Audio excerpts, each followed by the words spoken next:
नमस्कार, मैं पीयूष तिवारी आप सभी लोगों का स्वागत करता हूं आज की इस वीडियो में।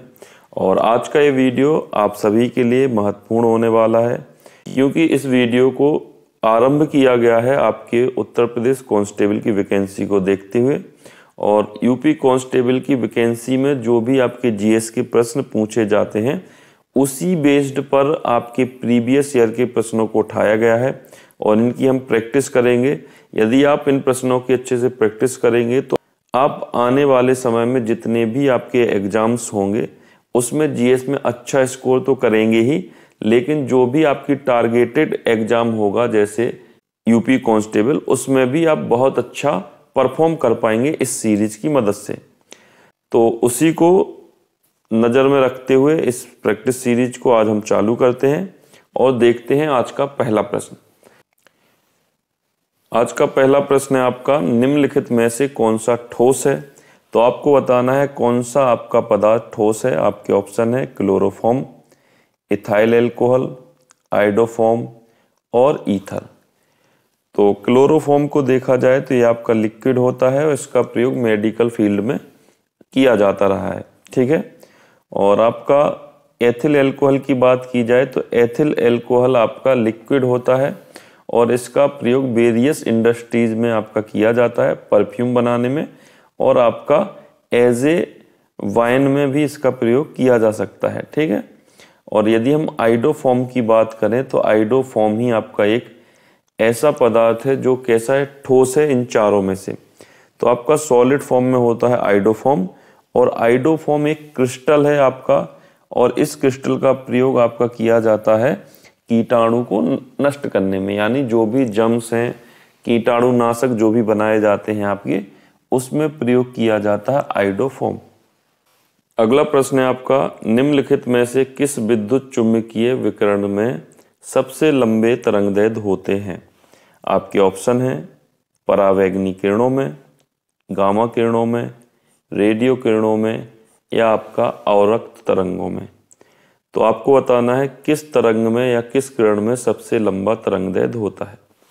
तो यदि हम बात करें परावैगनी किरणों की, तो परावैगनी किरणें आपकी प्रयोग की जाती हैं आपके फिंगरप्रिंट्स की जांच में। आपने मूवीज़ में देखा होगा कि कोई भी क्राइम होता है तो वहाँ पे फिंगरप्रिंट लिए जाते हैं।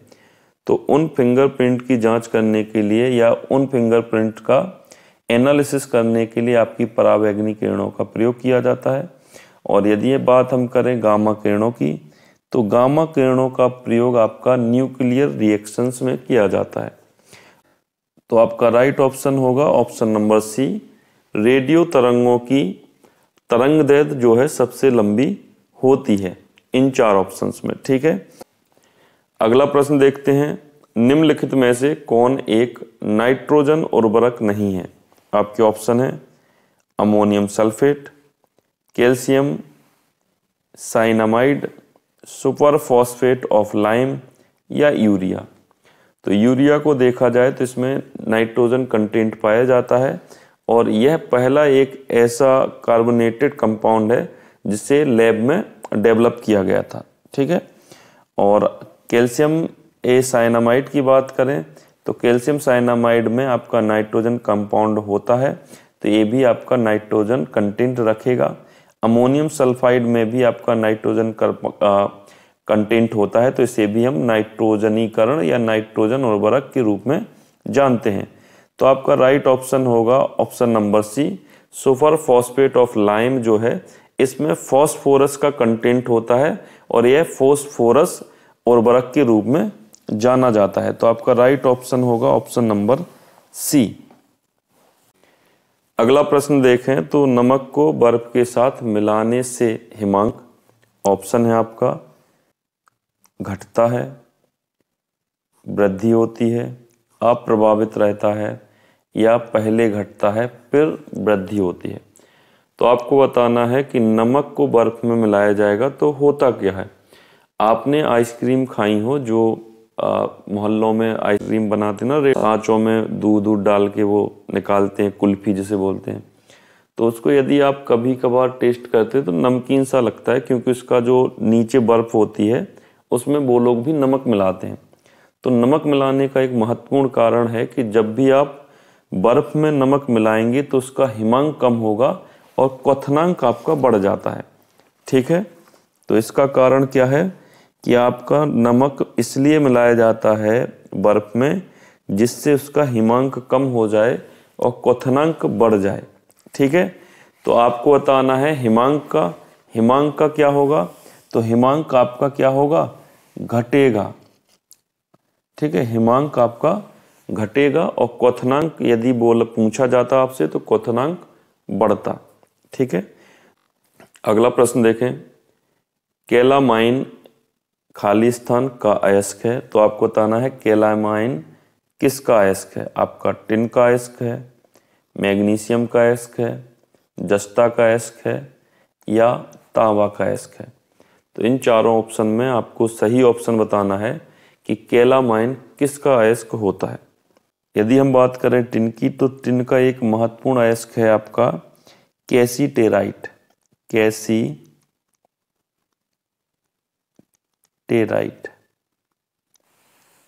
ठीक है, और यदि हम मैग्नीशियम की बात करें तो मैग्नीशियम के महत्वपूर्ण अयस्क होते हैं मैग्नेसाइट, डोलोमाइट, कार्नेलाइट।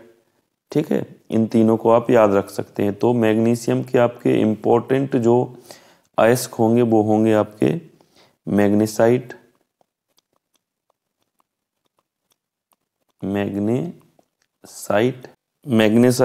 डोलामाइट, क्या होगा एक आपका डोलामाइट,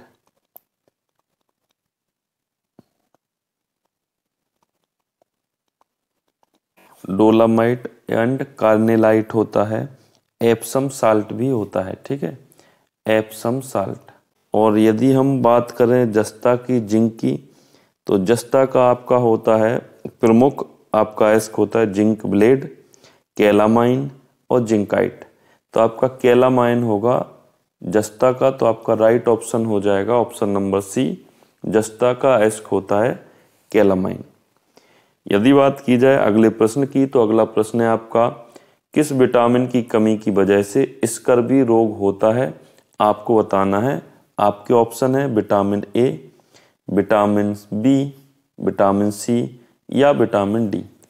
तो आपका राइट ऑप्शन क्या होगा। यदि हम विटामिन ए की बात करें तो विटामिन ए का रासायनिक नाम रेटिनॉल हो जाएगा।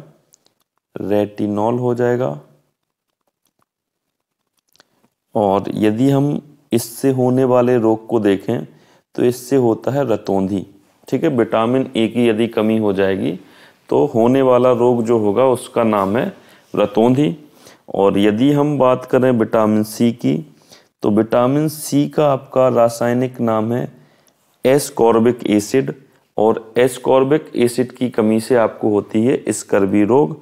तो आपका राइट ऑप्शन हो जाएगा ऑप्शन नंबर सी। यदि हम बात विटामिन बी की करें तो विटामिन बी का रासायनिक नाम है आपका थायमीन। क्या है बेटा, थायमीन।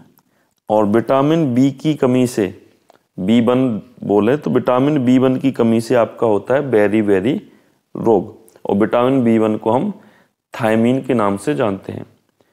और विटामिन डी की बात करें तो विटामिन डी को कैल्सीफेरॉल के नाम से जानते हैं, और कैल्सीफेरॉल की कमी से आपका रिकेट्स रोग होता है जिसे हम सूखा रोग के नाम से भी जानते हैं। और मेनली सूखा रोग आपके बच्चों में दिखता है, बड़ों में सूखा रोग आमतौर पर कम दिखाई देता है। सूखा रोग बेसिकली बच्चों में होता है, और इसकी पहचान का एक प्रमुख लक्षण है कि बच्चों का पेट बाहर निकल आएगा और उसके हाथ पैर बिल्कुल पतले पतले से रहेंगे, तो उसे ही हम बोलते हैं रिकेट्स या बोलेंगे सूखा रोग। ठीक है, और यदि वयस्कों में देखा जाए विटामिन डी की कमी से होने वाला रोग, तो ऑस्टियोमलेसिस जिसे हम बोलते हैं ऑस्टियोमलेसिया या ऑस्टोमलेसिस, यह रोग विटामिन डी की कमी से बड़ों में होता है, और आमतौर पर बच्चों में आपको सूखा रोग दिखाई देगा जिसे हम रिकेट्स के रूप में जानते हैं। अगला प्रश्न देखें तो अगला प्रश्न आपसे कहता है ध्वनि का किस माध्यम में गमन नहीं हो सकता। आपके ऑप्शन है पानी में, इस्पात में, हवा में या निर्वात में। यदि हम श्रव्य तरंग की बात करें तो श्रव्य तरंग का जो आवृत्ति होती है वह 20 हर्ट्ज से लेकर 20,000 हर्ट्ज तक हो सकती है। ठीक है, हो सकती क्या होती है।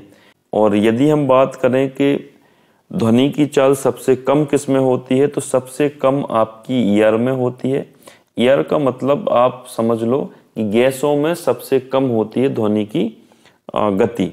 ठीक है, और ध्वनि की गैसों से अधिक चाल होती है द्रवों में। ठीक, जो लिक्विड्स होते हैं उसमें ध्वनि की चाल गैसों के मुकाबले थोड़ी ज़्यादा रहती है। और सबसे अधिक ध्वनि की चाल इस्पात में होती है, सॉलिड में होती है। तो आपका राइट ऑप्शन होगा इसमें निर्वात, क्योंकि ध्वनि की चाल निर्वात में शून्य होती है। ठीक है, तो आपका सब शून्य होगी तो यानी सबसे कम होगी, तो आपका राइट ऑप्शन होगा ऑप्शन नंबर डी, निर्वात में 0, क्योंकि निर्वात में वो गमन ही नहीं करती, चल ही नहीं पाती। ठीक है, तो उसकी स्पीड कैसी होगी, 0 होगी निर्वात में। अगला प्रश्न है आपका, एक पेड़ की उम्र का पता कैसे लगाया जा सकता है। आपसे पूछा गया है कि एक पेड़ है, उसकी उम्र का आपको पता लगाना होगा, तो आप कैसे लगाएंगे। उसके वजन से लगाएंगे, उसकी ऊंचाई से, वर्तमान में अपनी वार्षिक छल्लों से, और कितनी गहराई तक उसकी जड़ें प्रवेश करी हैं इससे। तो किसी पेड़ की उम्र का पता लगाने के लिए जब पेड़ को काटा जाता है तो पेड़ के तने में आपके छल्ले होते हैं, उन्हीं छल्लों को हम क्या कहते हैं, वार्षिक छल्ले, और उन्हीं को देखकर हम पेड़ की उम्र का अंदाजा लगाते हैं। ठीक है, जितने ज़्यादा छल्ले होंगे पेड़ उतना ज़्यादा पुराना होगा। अगला प्रश्न है आपका, किस प्रक्रिया के द्वारा सौर ऊर्जा कार्बोहाइड्रेट की रासायनिक ऊर्जा में बदल जाता है। आपके ऑप्शन है केल्विन चक्र के द्वारा, प्रकाश संश्लेषण के द्वारा, और क्लोरोसिंथेसिस के द्वारा, या डार्क रिएक्शन के द्वारा। तो आपका राइट ऑप्शन होगा इस प्रश्न का ऑप्शन नंबर बी, प्रकाश संश्लेषण की प्रक्रिया हरे पौधों में होती है, और प्रकाश संश्लेषण के द्वारा पौधे अपने लिए भोजन का निर्माण करते हैं। अगला प्रश्न है आपका, पौधों के किस हिस्से से हल्दी प्राप्त की जाती है जो आम तौर पर रंग और एंटीसेप्टिक के रूप में इस्तेमाल की जाती है। आपके ऑप्शन है जड़, तना, फल या फूल। तो बताओ हल्दी आम तौर पर है क्या, जड़ है, तना है, फल है या फूल है। तो यदि हम बात करें हल्दी की, तो हल्दी आपका अंडरग्राउंड तना है। ठीक है, क्या है आपका अंडरग्राउंड तना है। और आपके ऐसे अंडरग्राउंड तना कौन कौन से हो सकते हैं जो जमीन के नीचे हैं लेकिन हैं तना। तो आपका हल्दी भी तना होगी, अदरक भी आपका तना होगा, आलू भी तना होगा आपका, और प्याज भी आपका तना होगा। ठीक है, आलू, प्याज, हल्दी, अदरक, इनको आपको याद रखना है, ये अंडरग्राउंड तने हैं, स्टेम है। ठीक है, और यदि हम बात करें जड़ की, तो जड़ आपके गाजर, मूली, चुकंदर, ये आपकी जड़ है। ठीक है, वह तत्व जो रक्त में नहीं पाया जाता, तो आपको बताना है वह कौन सा तत्व है जो रक्त में इन चारों में से नहीं पाया जाता है। लोहा, लोहा तो आपके ब्लड में होता है, क्योंकि ब्लड में लोहे या आयरन की कमी हो जाए तो हमें अनीमिया हो जाता है। यदि हम बात करें तांबे की, और मैग्नीशियम की, और क्रोमियम की, इन तीनों में से कौन सा ऐसा तत्व है जो ब्लड में नहीं पाया जाता।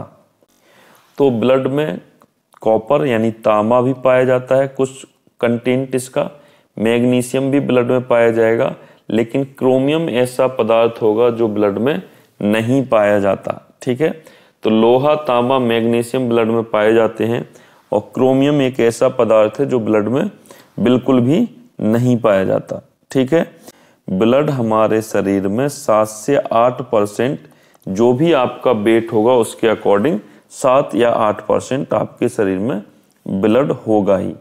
तो लीटर में 5 से 6 लीटर ब्लड शरीर में होता है। एक वयस्क पुरुष जो स्वस्थ पुरुष होगा उसके शरीर में 5 से 6 लीटर या 7 से 8% ब्लड होता ही है। ठीक है, आगे बढ़ते हैं।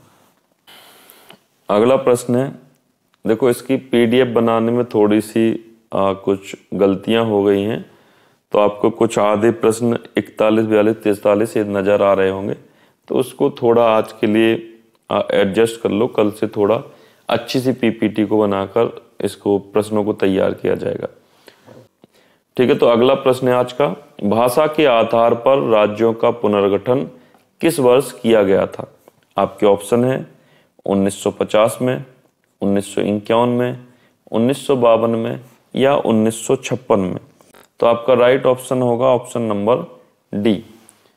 अगला सब, और डायरेक्ट 26 पे आ गए। चलो, कुछ सवाल ऊपर छूट गए हैं, पहले उनको कर लेते हैं। हाँ, ये क्वेश्चन छूट गए थे, तो इन क्वेश्चनों को हम करते हैं। अगला प्रश्न है आपका, चालक के माध्यम से प्रवाहित एक धारा होती है। आपके ऑप्शन है विभवांतर के प्रत्यक्ष अनुपातिक, दूसरा ऑप्शन है आपका प्रतिरोध के प्रत्यक्षता अनुपातिक, और वोल्टेज के व्युत्क्रमात्मक अनुपातिक, या इनमें से कोई नहीं। तो आप लोगों ने ओम्स लॉ पढ़ा होगा, जो है आपका V बराबर IR। तो यदि हम देखें विभवांतर को, तो विभवांतर आपका डायरेक्टली प्रोपोर्शनल होगा धारा के। तो यहाँ पे धारा और आपके विभवांतर में ही आपका क्या रिलेशन पूछा गया था। तो आपका राइट ऑप्शन होगा ऑप्शन नंबर ए, विभवांतर प्रत्यक्षता अनुपातिक होगा, यानी विभवांतर आपका डायरेक्टली प्रोपोर्शनल होगा किसके, धारा के या I के। ठीक है, तो आपका राइट ऑप्शन होगा ऑप्शन नंबर ए। अगला प्रश्न देखें, प्याज कंद की विशेष महक किस कारण होती है? तो प्याज को आप काट के थोड़ी देर छोड़ दें तो उसमें एक महक आने लगती है। तो उस महक का कारण क्या है, इस प्रश्न में आपसे पूछा गया है। तो आपके ऑप्शन है मिट्टी की दुर्गंध जहां उगाया गया हो। पहला उसने ऑप्शन दिया है कि मिट्टी के कारण आती है, क्योंकि उसे जहां उगाया जाता है तो शायद वहां की मिट्टी ऐसी हो जिसकी वजह से ये गंध आती है। तो आपका पहला ऑप्शन ये है। दूसरा है आपका सल्फर यौगिक के कारण, तीसरा है शर्करा के कारण, या चौथा आपका ऑप्शन है संचित कार्बोहाइड्रेट्स के द्वारा। तो जो प्याज या लहसुन में जो गंध आती है वह सल्फर कंटेंट के द्वारा होता है। तो आपका राइट ऑप्शन हो जाएगा ऑप्शन नंबर बी। अगला प्रश्न है आपका, घरेलू तौर पर पानी को मृदु बनाने के लिए वॉशिंग सोडा का इस्तेमाल किया जाता है, यह वास्तविक क्या है? तो यह वास्तव में क्या है आपसे पूछा गया है। तो वॉशिंग सोडा के बारे में पूछा गया है। तो वॉशिंग सोडा आपका होता है सोडियम कार्बोनेट। ठीक है, तो आपका राइट ऑप्शन हो जाएगा option number B. Sodium carbonate को हम वॉशिंग सोडा के रूप में जानते हैं, और एक होता है आपका बेकिंग सोडा जिसे हम मीठा सोडा या खाने का सोडा जानते हैं, तो उसका नाम होता है सोडियम बाई कार्बोनेट। ठीक है, तो मीठा सोडा या खाने वाला सोडा आपका होता है सोडियम बाई कार्बोनेट, और वॉशिंग सोडा या इसे हम हिंदी में जानते हैं धावन सोडा के नाम से, यह होता है आपका सोडियम कार्बोनेट। ठीक है, और इसी सोडियम कार्बोनेट का प्रयोग पानी को मृदु बनाने के लिए भी किया जाता है। ठीक है, अगला प्रश्न देखते हैं आपका। अगला प्रश्न है, सोयाबीन में क्या ज्यादा पाया जाता है? प्रोटीन पाया जाता है, वसा पाया जाता है, कार्बोहाइड्रेट पाया जाता है, या खनिज ज्यादा पाया जाता है? यदि हम सबसे ज्यादा प्रोटीन कंटेंट की बात करें तो सबसे ज्यादा प्रोटीन आपकी एक घास पाई जाती है समुद्र में, जिसे हम बोलते हैं स्पिरुलिना। ठीक है, उसमें पाया जाता है। और दूसरे नंबर पे यदि हम बात करें प्रोटीन की, तो यह पाई जाती है आपकी सोयाबीन में। तो सबसे ज्यादा आपका कंटेंट पाया जाएगा सोयाबीन में, तो वह होगा आपका प्रोटीन का। ठीक है, तो आपका राइट ऑप्शन होगा ऑप्शन नंबर ए। आगे बढ़ते हैं। अगला प्रश्न है, इनमें से कौन उड़ सकता है? तो आपका ऑप्शन है हॉर्नबिल। तो हॉर्नबिल एक पक्षी है, और इस पर एक फेस्टिवल भी आपका मनाया जाता है जो कि बेहद ही फेमस है आपका नागालैंड में। तो हॉर्नबिल फेस्टिवल आपका नागालैंड में मनाया जाता है। और एक आपका है आपका ऑस्ट्रिच। ऑस्ट्रिच को हम क्या बोलते हैं? ऑस्ट्रिच को हम लोग बोलते हैं शुतुरमुर्ग। ठीक है, एक होता है एमू और एक होता है पेंगुइन। तो ये जो तीनों होते हैं ऑस्ट्रिच, एमू, पेंगुइन, ये उड़ नहीं सकते। ठीक है, ये उड़ नहीं पाते हैं क्योंकि इनका शरीर और भारी होता है और आकार में बड़े होते हैं, तो यह उड़ नहीं सकते। और एकमात्र ऐसा इन चारों ऑप्शनों में से पक्षी होगा जो उड़ सकता है, जिसे हम बोलते हैं हॉर्नबिल। और हॉर्नबिल के ऊपर एक फेस्टिवल या त्योहार भी मनाते हैं नागालैंड के लोग, तो वहाँ पे हॉर्नबिल फेस्टिवल आपका मनाया जाता है। और हॉर्नबिल फेस्टिवल के बारे में प्रश्न भी काफी बार पूछे गए हैं, तो आप लोगों को याद रखना है कि हॉर्नबिल फेस्टिवल आपका नागालैंड में मनाया जाता है। ठीक है, राइट ऑप्शन होगा आपका हॉर्नबिल। बिजली के बल्ब का फिलामेंट खाली स्थान का बना होता है? तांबे का बना होता है, एल्युमिनियम का बना होता है, टंगस्टन का बना होता है, या मिश्र धातु का बना होता है? यदि हम बात करें कि बिजली के बल्ब का जो फिलामेंट, अब तो बल्ब चलते नहीं, एलईडी आ गए, तो पहले जो बल्ब होता था उसमें आप देखें तो पतली सी स्प्रिंग लगी होती थी। ठीक है, 3 आपके इस तरीके से बल्ब के अंदर ऐसे तार होते थे इस तरीके से, और इसमें ऐसा ऐसा एक स्प्रिंग टाइप की आपकी लगी होती थी। तो इस स्प्रिंग को किससे बनाया जाता था? इसी को हम फिलामेंट बोलते हैं। तो इस फिलामेंट को किसके द्वारा बनाया जाता था? तो आपका राइट ऑप्शन होगा ऑप्शन नंबर सी, टंगस्टन की धातु के द्वारा इस फिलामेंट को बनाया जाता था। तो इस टंगस्टन धातु का जो फिलामेंट होता था, इसके ऑक्सीकरण को रोकने के लिए, जैसे एक बल्ब हो गया है, ठीक है, तो बल्ब के अंदर आर्गन गैस को भर दिया जाता था और ऑक्सीजन को पूर्ण रूप से क्या कर दिया जाता है? निकाल दिया जाता है। ऑक्सीजन को निकाल दिया जाता है क्योंकि ऑक्सीजन अंदर रहेगी तो टंगस्टन धातु का ऑक्सीकरण हो जाएगा। तो ऑक्सीकरण को रोकने के लिए पूरी ऑक्सीजन को बाहर निकालकर इसमें आर्गन गैस को भरा जाता है और बीच अंदर क्या किया जाता है? निर्वात को उत्पन्न किया जाता है, जिससे टंगस्टन धातु का ऑक्सीकरण ना हो सके। तो आपका राइट ऑप्शन होगा ऑप्शन नंबर सी। अगला प्रश्न है आपका, जब लोहे की कील को जंग लग जाए तो कील का वजन बढ़ जाता है, घटता है, ना बढ़ता है ना घटता है, और इनमें से कोई नहीं? तो आप बताओ, जब किसी भी चीज का क्षरण होगा, कोरोजन होगा, तो उसमें किसी भी धातु का वजन बढ़ेगा या घटेगा? सोच के बताएं आप लोग। तो जब भी किसी धातु का कोरोजन होगा तो उसमें क्या होता है? आपका नमी के कारण, जैसे लोहा के गेट आपने देखे होंगे तो उसमें जंग लगती है।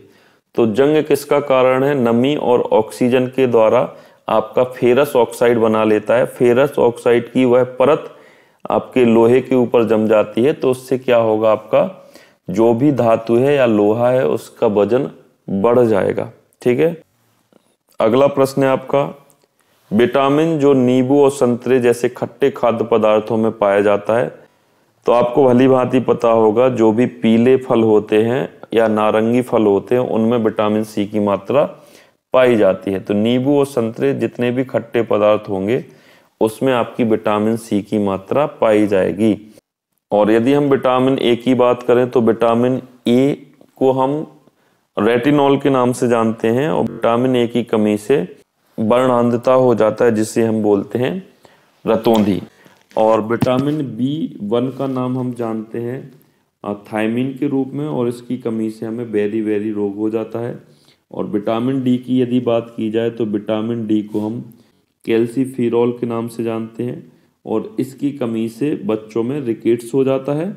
और यदि वयस्क पुरुषों में देखें तो उन्हें हो जाता है ऑस्टोमेलेसिस नामक एक रोग। ठीक है, अगला प्रश्न है आपका, न्यूट्रॉन, एक कण जो परमाणु के नाभिक का अंश है, की खोज किसने की? अब एक ट्रिक आपको 12th या 12th में बेसिकली पढ़ाई गई होगी, ईंट पर नाचे। ईंट पर नाचे, ठीक है, तो ई फॉर नाचे, ई फॉर इलेक्ट्रॉन, ठीक है, ई फॉर इलेक्ट्रॉन, और इलेक्ट्रॉन की खोज की है आपके टॉमसन ने, ठीक है, या थॉमसन ने। तो ई फॉर इलेक्ट्रॉन, टा फॉर टॉमसन या थॉमसन, पा फॉर यानी पर, पा for proton, R for Rutherford. तो प्रोटॉन की खोज रदरफोर्ड ने की है, और एन फॉर यानी ना फॉर न्यूट्रॉन, और न्यूट्रॉन की खोज आपकी चैडविक साहब ने की है। ठीक है, तो ईंट पर नाचे से आप याद कर सकते हैं ई फॉर इलेक्ट्रॉन, टा फॉर टॉमसन या थॉमसन, पा फॉर प्रोटॉन और रा फॉर रदरफोर्ड, प्रोटॉन की खोज रदरफोर्ड ने की है। ना फॉर न्यूट्रॉन, और न्यूट्रॉन की खोज आपकी चैडविक ने की है। ठीक है, तो न्यूट्रॉन की खोज आपकी किसने की है? चैडविक ने। तो यहाँ पे दिख जाएंगे आपको चैडविक साहब। तो आपका राइट ऑप्शन हो जाएगा ऑप्शन नंबर सी। एक फ्रिज में शीतलक है, तो फ्रिज में जो ठंडा करने वाला पदार्थ होता है, गैस होती है, वह कौन सी गैस होती है आपको बताना है। नाइट्रोजन होती है क्या, ऑक्सीजन होती है, क्लोरीन होती है या फ्रीऑन होती है? तो ऑप्शन आपके इसमें सरल हैं, तो आपको पता चल गया होगा कि राइट ऑप्शन क्या होना चाहिए। ऑप्शन नंबर डी, फ्रीऑन ऐसी गैस है जो कि फ्रिज में शीतलक के रूप में काम आती है। और यदि हम पहले बात करें तो पहले के टाइम पर CFC गैस का प्रयोग किया जाता था फ्रिजों में, लेकिन अब उसे बैन कर दिया गया है। CFC का प्रयोग ना करके अब फ्रिजों में फ्रीऑन नामक गैस का प्रयोग किया जा रहा है। ठीक है, तो राइट ऑप्शन होगा ऑप्शन नंबर डी। अगला प्रश्न है आपका, विटामिन B2 का रासायनिक नाम क्या है? आपके ऑप्शन है थायमीन, रेटिनॉल, एस्कॉर्बिक एसिड या राइबोफ्लेविन। तो यदि हम थायमीन की बात करें तो थायमीन आपका होता है B1 का रासायनिक नाम। एस्कॉर्बिक एसिड की बात करें तो C का होता है विटामिन C का नाम एस्कॉर्बिक एसिड। और रेटिनॉल आपका होता है विटामिन A का रासायनिक नाम। तो राइट ऑप्शन होगा ऑप्शन नंबर डी, राइबोफ्लेविन जो होगा आपका विटामिन B2 का रासायनिक नाम होगा। ठीक है, 26 तो हम लोग कर चुके हैं।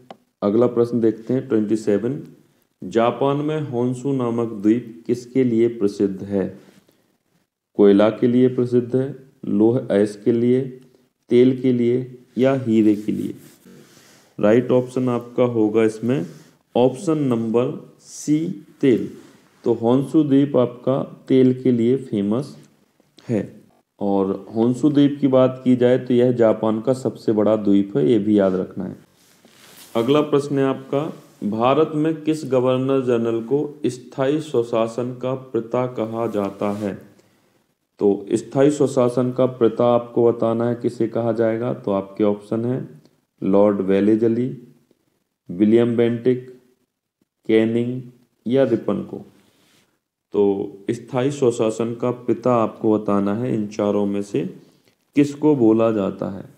यदि भारत के अंदर स्थायी स्वशासन की शुरुआत देखी जाए तो यह आपकी शुरुआत हुई थी 1882 में और यह रिपन के कार्यकाल में हुई थी। तो आपका राइट ऑप्शन होगा स्थानीय स्वशासन का जनक लॉर्ड रिपन को कहा जाता है। यदि हम लॉर्ड रिपन के बारे में और कुछ इम्पोर्टेंट चीज़ें देखें कि इनके कार्यकाल में और कौन सी ऐसी चीज़ें हुई हैं जो आपको याद करने लायक हैं, यानी आपको याद रखनी चाहिए।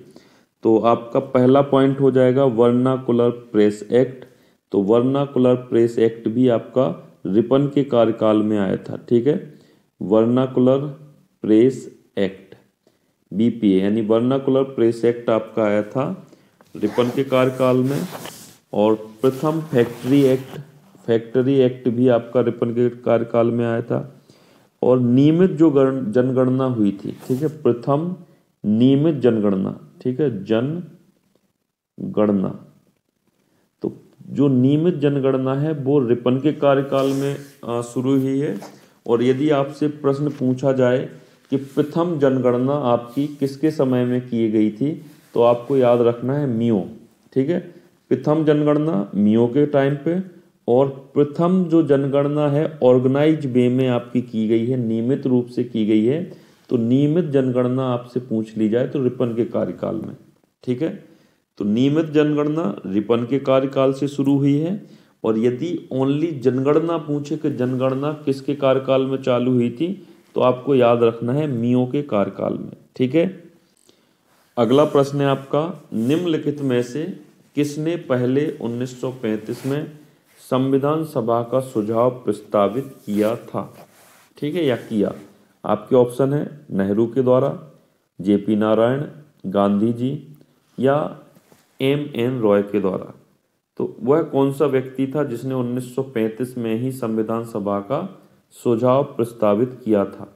सबसे पहला सुझाव था संविधान सभा के बारे में, तो यह था आपका एम.एन. रॉय के द्वारा।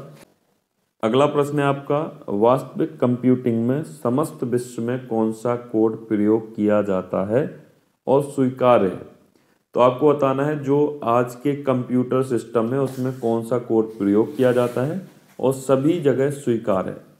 तो आपका ऑप्शन है ASCII, हॉलरिथ कोड, EBCDIC और ISCII।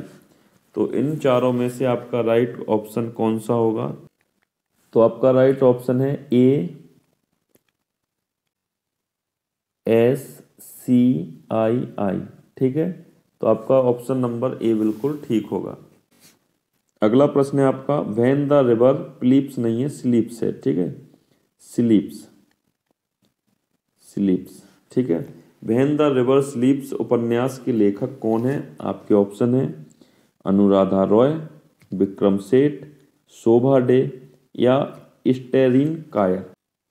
तो आपका राइट ऑप्शन होगा ऑप्शन नंबर डी, स्टेरिन कायर के द्वारा व्हेन द रिवर स्लीप्स लिखा गया है। प्रत्येक वर्ष कितने नोबेल पुरस्कार दिए जाते हैं? आपके ऑप्शन है 5, 7, 4 या 6। तो आपका राइट ऑप्शन होना चाहिए 6। 6 क्षेत्रों में आपका नोबेल पुरस्कार दिया जाता है। ठीक है, अब 6 क्षेत्र आपके कौन कौन से हैं वो भी आप लोगों को याद रखना है। पहला क्षेत्र आपका हो गया फिजिक्स। ठीक है, दूसरा क्षेत्र हो गया केमिस्ट्री, तीसरा क्षेत्र हो गया आपका पीस, चौथा क्षेत्र आपका हो गया चिकित्सा। ठीक है, चिकित्सा में हो गया, और पांचवा हो गया आपका इकोनॉमिक्स में, और छठा हो गया आपका साहित्य में। ठीक है, तो आपके 6 फील्ड हैं जिसमें आपका नोबेल पुरस्कार दिया जाता है।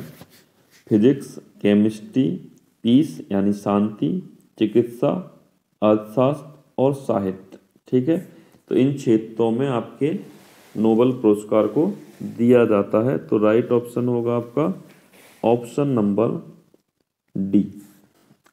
अगला प्रश्न है आपका, वर्ल्ड वाइड वेब का आविष्कार किसके द्वारा किया गया है? तो ये तो रटा रटाया प्रश्न है सबका, टिम बर्नर्स-ली के द्वारा। ठीक है, तो आपका राइट ऑप्शन होगा ऑप्शन नंबर ए।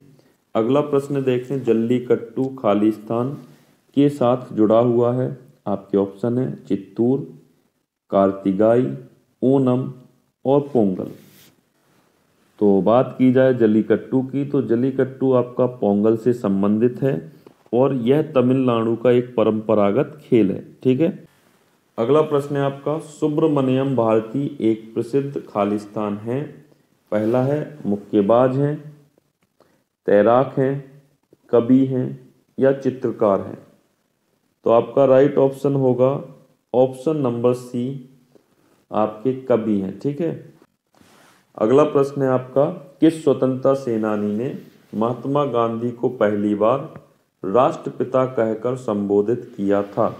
आपके ऑप्शन है जवाहरलाल नेहरू, सुभाष चंद्र बोस, नायडू और आपका चंद्रशेखर आजाद। तो सुभाष चंद्र बोस के द्वारा महात्मा गांधी को पहली बार राष्ट्रपिता कहा गया था। ठीक है, तो राइट ऑप्शन होगा ऑप्शन नंबर बी। और यदि महात्मा की उपाधि देखें कि गांधी को महात्मा किसने कहा था, तो महात्मा की उपाधि आपके जो गीतांजलि के रचयिता हैं आपके टैगोर साहब, उनने दी थी। ठीक है, तो रविन्द्रनाथ टैगोर के द्वारा गांधी को महात्मा की उपाधि और राष्ट्रपिता की उपाधि आपकी सुभाष चंद्र बोस के द्वारा दी गई थी। तो अगला प्रश्न है आपका, ए सूटेबल बॉय पुस्तक के लेखक हैं आपके विक्रम सेठ हैं, अरुण शौरी हैं, अमृता प्रीतम हैं या महाश्वेता देवी हैं। तो आज सूटेबल बॉय के लेखक हैं आपके विक्रम सेठ। आपका राइट ऑप्शन होगा ऑप्शन नंबर ए। और एक इम्पॉर्टेंट पुस्तक बनती है, इसको आप याद रखिए, ठीक है। तो आज सूटेबल बॉय होगी विक्रम सेठ की। और विक्रम सेठ आपके लीला सेठ के पुत्र हैं। किसके पुत्र हैं? लीला सेठ। अब लीला सेठ से आपको कुछ याद आ रहा है? बताओ लीला सेठ कौन थी? तो लीला सेठ आपकी भारत के सर्वोच्च न्यायालय की पहली महिला मुख्य न्यायाधीश थी कि नहीं? तो लीला सेठ आपकी कौन थी बताओ? सर्वोच्च न्यायालय की पहली महिला मुख्य न्यायाधीश थी। आपको ये भी याद रखना है। अगला प्रश्न है आपका, नेपाली भाषा मुख्य रूप से किस राज्य में बोली जाती है? तो नेपाली भाषा आपके पूर्व के राज्यों में बोली जाती होगी, और जो पश्चिम के साइड में बसे हुए राज्य हैं उनमें नेपाली भाषा का तो कोई ऑप्शन ही नहीं होता है बोलने का। तो आपका देखो, राजस्थान आपका कहाँ पे है बताओ? पश्चिम में है ना, तो यहाँ पे तो बोली नहीं जा सकती। आंध्रा आपका दक्षिण में है, कर्नाटका भी आपका दक्षिण में है, तो एक ऑप्शन बनता है सिक्किम। तो सिक्किम में ही आपकी नेपाली भाषा बोली जाती है। तो राइट ऑप्शन नंबर सी। अगला प्रश्न देखें तो ये 2016 का करंट का सवाल है, तो इसको देखने की जरूरत नहीं है, ठीक है। इस क्वेश्चन की बात की जाए तो ये भी आपका करंट का क्वेश्चन था उस समय का, जिस समय ये पेपर हुआ था, तो ये भी हम लोग डिस्कस यहाँ पर नहीं करेंगे। अगला प्रश्न है आपका, खजुराहो समूह के प्रसिद्ध स्मारक किस राज्य में है? तो खजुराहो आपका स्थित है मध्य प्रदेश में, तो राइट ऑप्शन होगा ऑप्शन नंबर बी। अगला प्रश्न है आपका, दूरदर्शन की स्थापना किस वर्ष में की गई थी? आपको बताना है। तो आपका राइट ऑप्शन होगा ऑप्शन नंबर सी, दूरदर्शन की स्थापना 1959 में की गई थी, ठीक है। अगला प्रश्न है आपका, बुलंद दरवाजा खालिस्तान द्वारा बनवाया गया था। तो आपसे पूछा गया है इस प्रश्न में कि बुलंद दरवाजे का निर्माण किसके द्वारा कराया गया था? आपके ऑप्शन हैं हुमायूं के द्वारा, अकबर के द्वारा, बाबर के द्वारा या औरंगजेब के द्वारा। तो बुलंद दरवाजे की नींव रखी थी आपके अकबर ने, तो आपका राइट ऑप्शन हो जाएगा इस प्रश्न का ऑप्शन नंबर बी। और यदि बात की जाए बुलंद दरवाजा स्थित कहाँ पर है, तो ये भी आपको याद रखना है कि बुलंद दरवाजा आपके आगरा के पास एक फतेहपुर सीकरी नामक स्थान है, उस जगह पे स्थित है। और बुलंद दरवाजे का निर्माण क्यों कराया गया था? तो आपको ये भी याद रखना है, गुजरात विजय पर इसका निर्माण कराया गया था, ठीक है। अकबर ने गुजरात पर विजय पा ली थी, उसी की याद में इस दरवाजे को बनाया गया था। अगला प्रश्न देखें। अगला प्रश्न है आपका, लेब्रोन जेम्स कौन सा अंतर्राष्ट्रीय खेल खेलते हैं? अब लेब्रोन जेम्स कौन सा अंतर्राष्ट्रीय खेल खेलते हैं इसके बारे में आपको पता होना चाहिए। गोल्फ खेलते हैं, बास्केटबॉल खेलते हैं, बेसबॉल खेलते हैं या मुक्केबाजी करते हैं?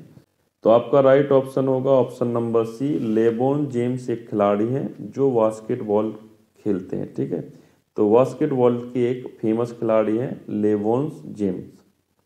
अगला प्रश्न देखें। अगला प्रश्न है आपका, दिसंबर 1984 में भोपाल गैस त्रासदी में निम्नलिखित में से किस गैस का रिसाव हुआ था? और यदि इस प्रश्न की बात की जाए तो इसका आंसर भी अधिकतर लोगों को आता होगा, क्योंकि ये प्रश्न भी आपका काफ़ी बार एग्जाम से पूछा गया है। तो बात की जाए 1984 के भोपाल गैस त्रासदी की, तो इसमें एक कंपनी थी भोपाल में जिसका नाम था आपका यूनियन कार्बाइड, और यूनियन कार्बाइड कंपनी के कारखाने में मिथाइल आइसोसाइनेट नामक गैस का स्राव हो गया था, जिससे 15,000 लोग मारे गए थे। ये ऑफिशियल डाटा है कि 15,000 लोग मारे गए थे, मौतें इससे कहीं ज़्यादा हुई थी। तो आपका राइट ऑप्शन होगा इस प्रश्न का मेथिल आइसोसाइनेट, ठीक है। राइट ऑप्शन क्या है आपका? Methyl isocyanate. अगला प्रश्न देखें हम, पृथ्वी की पपड़ी का प्रमुख अंश मुख्य रूप में खालिस्तान से गठित होता है। तो आपसे पूछा गया है पृथ्वी की पपड़ी में प्रमुख अंश क्या होते हैं? तो मेन कंटेंट पृथ्वी की पपड़ी में पाए जाते हैं ऑक्सीजन और सिलिकॉन। तो सबसे ज़्यादा मात्रा में आपका ऑक्सीजन पाया जाता है और सिलिकॉन पाया जाता है। तो राइट ऑप्शन होगा ऑप्शन नंबर बी। अगला प्रश्न है आपका, भारत में वोट देने की न्यूनतम उम्र क्या है? तो भारत में वोट देने की न्यूनतम उम्र क्या है? तो सभी को पता होगा कि भैया 18 साल के होते ही वोट देने का अधिकार आपको मिल जाता है। ठीक है। और पहले जो मतदान करने की उम्र थी वह थी 21, और 21 से घटाकर अब कितना कर दिया गया, 18 वर्ष। तो यह 21 वर्ष से 18 किस संविधान संशोधन के द्वारा की गई है, तो आपको याद रखना है 61वां संविधान संशोधन। 61वें संविधान संशोधन के द्वारा मतदान करने की उम्र जो है न्यूनतम वो 21 वर्ष से घटाकर 18 वर्ष कर दी गई है। ठीक है, तो राइट ऑप्शन होगा आपका ऑप्शन नंबर डी। अगला प्रश्न है आपका, किस स्मारक से गौतम बुद्ध ने दुनिया के लिए बौद्ध धर्म के अपने दिव्य ज्ञान का प्रचार किया था? आपके ऑप्शन है हुमायूं के मकबरा के द्वारा, महाबोधि मंदिर समूह, कुतुब मीनार या लाल किला। तो ये चारों तो आपकी मुगलिया सल्तनत से संबंधित हैं, तो आपका राइट ऑप्शन हो जाएगा ऑप्शन नंबर बी, महाबोधि मंदिर समूह के द्वारा उन्होंने अपने बौद्ध धर्म के जो ज्ञान है उसका प्रचार प्रसार। अंतिम प्रश्न है आज का, लोकसभा में कितनी सीटें अनुसूचित जाति और अनुसूचित जनजातियों के प्रतिनिधि के लिए आरक्षित हैं? बताओ। तो लोकसभा में कितनी सीटें ऐसी हैं जो आरक्षित की गई हैं अनुसूचित जाति और अनुसूचित जनजाति के लिए? तो यदि हम बात करें कि जो लोकसभा में आरक्षण दिया जाता है सीटों का, वह किस संविधान के अनुच्छेद के द्वारा दिया जाता है? तो आपको याद रखना है अनुच्छेद 330 के द्वारा, अनुच्छेद 330 के द्वारा लोकसभा में आपके अनुसूचित जाति और अनुसूचित जनजातियों के लिए आरक्षण या सीटों के आरक्षण की बात कही गई है, जिसमें आपकी 131 सीटों को आरक्षित किया गया है अनुसूचित जाति और अनुसूचित जनजाति के लिए। ठीक है, जिसमें से आपकी 131 सीटों में, ठीक है, कितनी सीटें आरक्षित हैं? 131, और इस 131 में आपकी 84 अनुसूचित जाति के लिए हैं और आपकी बची हुई 47 या 47 सीटें जो हैं अनुसूचित जनजाति के लिए संरक्षित हैं। ठीक है, तो आज के लिए बस इतना ही। यदि वीडियो अच्छा लगा हो तो लाइक शेयर सब्सक्राइब जरूर करें।